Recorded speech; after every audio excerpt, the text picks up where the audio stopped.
Continue our driver media availabilities in advance of Sunday's Hellman's 500 here at Talladega Superspeedway. We're joined now by the driver of the number 22 Shell Pennzoil Ford, Joey Logano. Joey, welcome.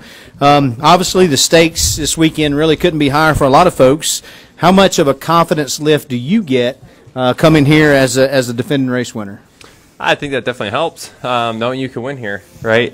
We've had a good, solid speedway program at Team Penske the last couple of years, and when you come to Talladega, you get excited about it. It's not quite like that for everybody, but for us, we get excited about speedway racing and and the opportunity that presents itself this weekend. So, ready to get on the racetrack, see what we got. Excellent. We'll open it up to questions for Joey. We'll start in the back here with Jerry, then we'll go to Jordan and work our way up. Jerry Jordan, Performance Racing Network and Kicking the Tires. You're tied for the cutoff spot. Technically, you're ahead, but you know that there's going to be a concerted effort by some to beat you and to knock you out. What kind of pressure is that for you, and how do you and Brad work together to make sure that you move on? I don't really think about how people were trying to knock me out. I think about how I'm going to knock other people out. Right? That's my attitude. If I'm on defense, we're not going to win. We better stay on offense. That's what this 22 team does.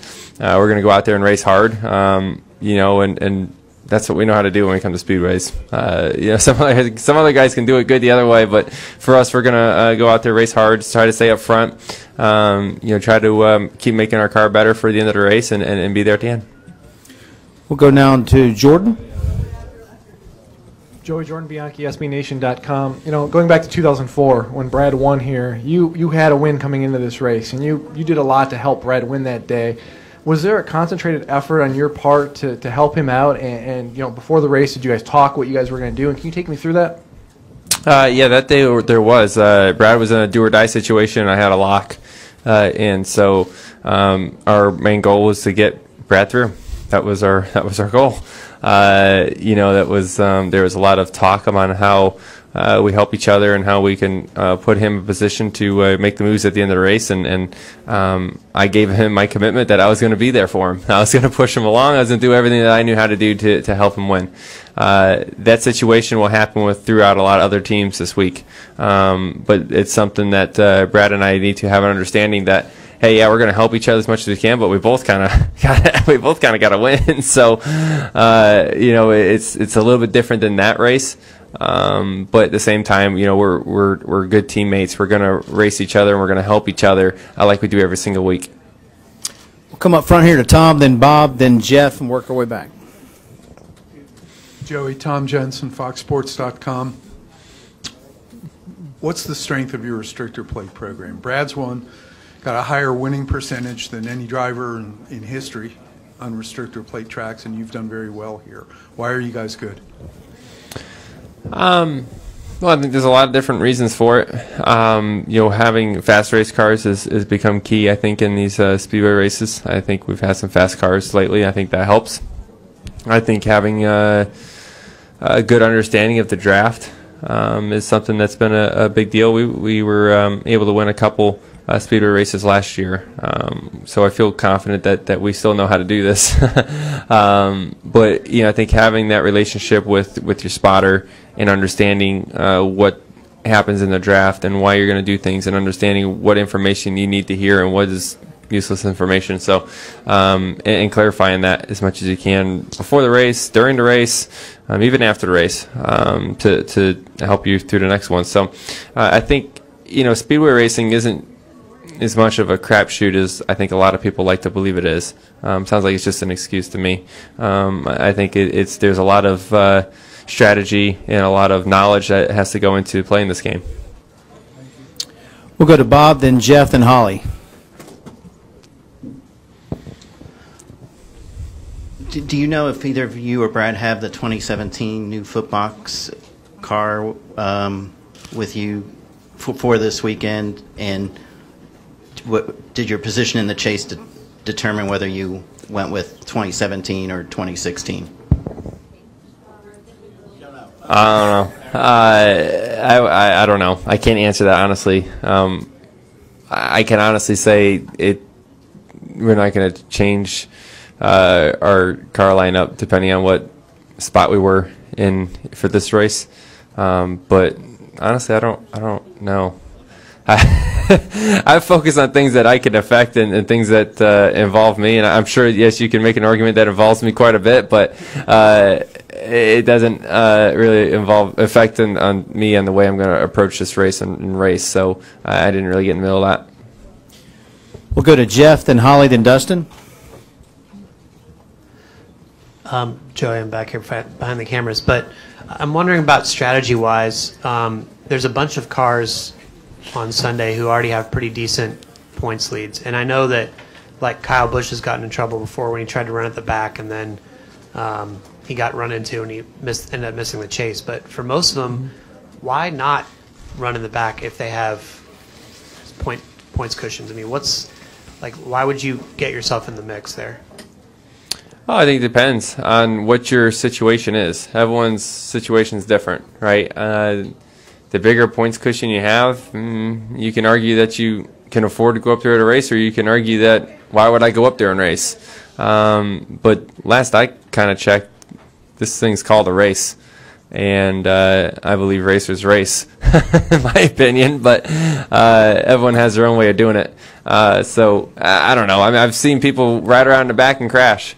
I've seen guys running up front and crash. It happens. But I think being aware of your surroundings becomes very important throughout the race. And is there a safe place? I don't know if there really is a safe place, especially towards the end of these things. So it becomes chaotic. That being in the middle is definitely not the safe place. So you got to be one or the other.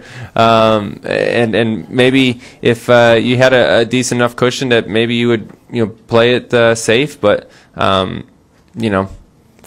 can't make decisions for what other drivers are going to do throughout this weekend. Let's go to Holly, and then we'll come up front to Dustin. Thanks. Holly Kane, NASCAR.com. In the middle, in the back. Hey, there you are. Okay.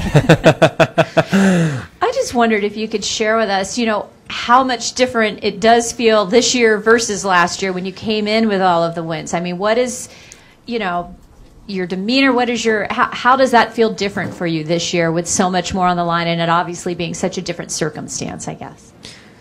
Honestly, not much different, which is a good thing. I feel like our team's in a good spot. We had a great run last weekend in Kansas.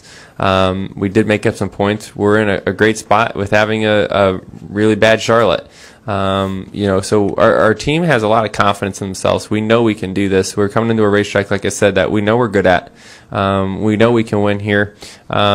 Is the situation different? Obviously it is. Last year we had, we were locked in. There was nothing to worry about. This year is obviously we're not, and but we still have the same goal. So why should we approach the race any different? We'll go to Dustin, then we're going to go to Steve across there. Dustin Long, NBC Sports. Joey, as you noted, a number of accidents can happen at the start of the field, and we've seen that in the past. So in one sense, as you say, there isn't a safe place. So how do you find a safe place during a race? And sometimes I guess that could be 25th or 12th, depending who you're around. And two, as the race progresses, how much do you cross that line because how much do you get out of that comfort zone, and how uncomfortable? I don't know if that's the right word. Does it get? Yeah, I agree. Yeah, you said it in there. Depending on who you're around, a lot of times know who you're racing. know who you feel comfortable with, and when you're around other cars, it maybe not be who you're driving against. It might be just the way their car handles.